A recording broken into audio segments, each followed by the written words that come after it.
Hello everyone. आज की video में हम झारखंड बोर्ड के क्लास 10th के मॉडल पेपर में दिए गए क्वेश्चन को सॉल्व करेंगे और उसके लिए मैं डिटेल्ड एक्सप्लेनेशन लेकर आया हूँ हर एक क्वेश्चन का।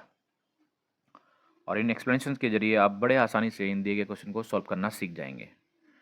तो यहाँ क्वेश्चन नंबर 13 में जो सवाल दिया गया है वो है आई ब्लैंक स्पीक इंग्लिश फ्लुएंटली। और ऑप्शन के तौर पे ऑप्शन ए में दिया गया है कैन, ऑप्शन बी में दिया गया है कुड और ऑप्शन सी में दिया गया है मस्ट और सबसे लास्ट ऑप्शन डी में हमें दिया गया है माइट। जब हम इन ऑप्शंस को देखते हैं तो इन ऑप्शन को देखने के जरिए हम इस बात को बड़े आसानी से समझ सकते हैं कि दिया गया क्वेश्चन जो है ये मॉडल्स पर बेस्ड है, यानी इस दिए गए क्वेश्चन में हमने करेक्ट मॉडल का इस्तेमाल करना है। ठीक है। और अगर आप इस क्वेश्चन को ढंग से पढ़ते हैं तो आप इस बात को समझ सकते हैं कि इस दिए गए वाक्य में क्षमता के बारे में बात की जा रही है। क्षमता जिसको हम इंग्लिश में एबिलिटी भी कहते हैं। याद रखिएगा, जब कभी भी किसी वाक्य के द्वारा हमें किसी तरीके की क्षमता या योग्यता के बारे में बताया जाता हो तो उस तरीके के क्वेश्चन को हम दो तरह से सॉल्व कर सकते हैं। जो पहला जो तरीका है वो ये है कि अगर दिए गए सेंटेंस में हमें भूतकाल की क्षमता या योग्यता के बारे में बताया जाता हो, ठीक है, तो हमने वहां यूज करना होता है कुड का। लेकिन इस सेंटेंस को पढ़ने के जरिए हमें इस बात का पता चलता है कि इस दिए गए सेंटेंस में कहीं भी कोई भी ऐसा वर्ड नहीं आया है जिससे हमें ये पता चले कि ये बात जो है भूतकाल से यानी कि पास्ट टेंस से जुड़ी हुई हो। ठीक है, तो हमने यहाँ कुड का इस्तेमाल तो नहीं करना। लेकिन याद रखिएगा, जब भी दिए गए सेंटेंस में वर्तमान क्षमता या योग्यता को बताया जाता है, ठीक है, तो यह वर्तमान समय की क्षमता या योग्यता को बताने के लिए हमने मॉडल कैन का प्रयोग करना होता है। और इस सेंटेंस में वर्तमान समय की क्षमता या योग्यता के बारे में बताई जा रही है। ठीक है, तो यहाँ जो हमारा करेक्ट ऑप्शन होगा वो होगा ऑप्शन ए कैन, जिसको मैंने यहाँ लिख दिया है क्योंकि ये दिया गया सेंटेंस वर्तमान समय से जुड़ा हुआ है।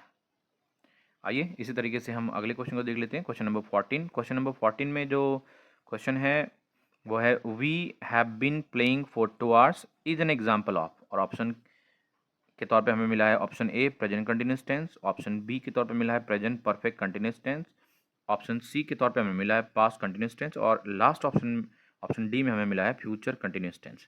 इन ऑप्शंस को देखने के जरिए हम साफ तौर पे इस बात को समझ सकते हैं कि हमसे ये पूछा गया है, जो दिया गया ये सेंटेंस है we have been playing for 2 hours, ये किस टेंस से रिलेटेड है।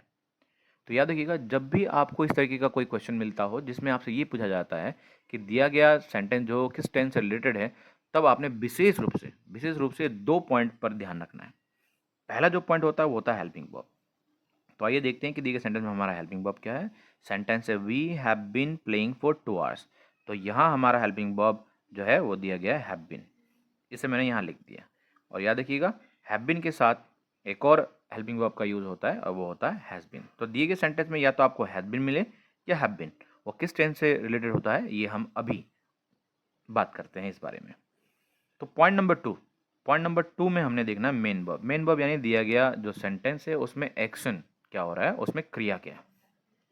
तो इस सेंटेंस में हमारा जो वर्ब है वो है प्ले और उसके साथ आईएनजी फॉर्म दिया गया है जिसको मैंने यहाँ लिख दिया, यानी कि वर्ब की फर्स्ट फॉर्म प्लस आईएनजी। ठीक है। वैसे तो ज़्यादातर सेंटेंस में हम ये इन 2 पॉइंट को ही डिस्कस करके, इन 2 पॉइंट को समझ के इस बात का अंदाज़ा लगा सकते हैं कि दिया गया सेंटेंस किस टेंस से रिलेटेड है।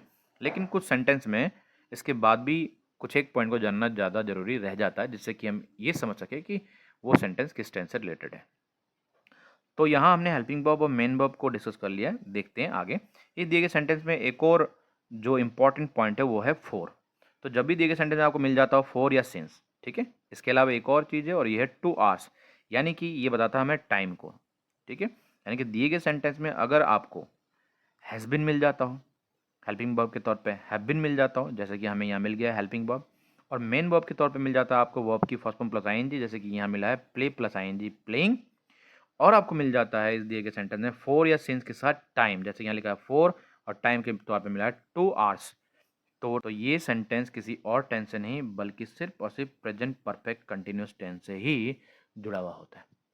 ठीक है, तो इस तरीके से हम इन 3 पॉइंट्स के जरिए बड़े आसानी से इस बात को समझ चुके हैं कि ये दिया गया sentence we have been playing for 2 hours present perfect continuous tense का सेंटेंस है। और इसके लिए हम अपने ऑप्शन को देखेंगे तो ऑप्शन में बी नंबर ऑप्शन में हमें दिया गया है प्रेजेंट परफेक्ट कंटिन्यूअस टेंस, और यही हमारा करेक्ट आंसर होगा। तो देखा आपने किस तरीके से बड़े आसानी से हमने झारखंड बोर्ड के क्लास 10th के मॉडल पेपर में दिए गए इन 2 क्वेश्चन को सॉल्व करके देख लिया। ताकि वीडियो ज़्यादा लंबा ना हो जाए, इसलिए मैंने इस वीडियो में सिर्फ और सिर्फ इन 2 क्वेश्चन को सॉल्व करा है। उम्मीद करता हूँ कि आपको ये वीडियो पसंद आया होगा और ये ट्रिक भी आपको समझ में आया होगा। तो आज की वीडियो के लिए बस इतना ही, मिलते हैं अगले वीडियो में।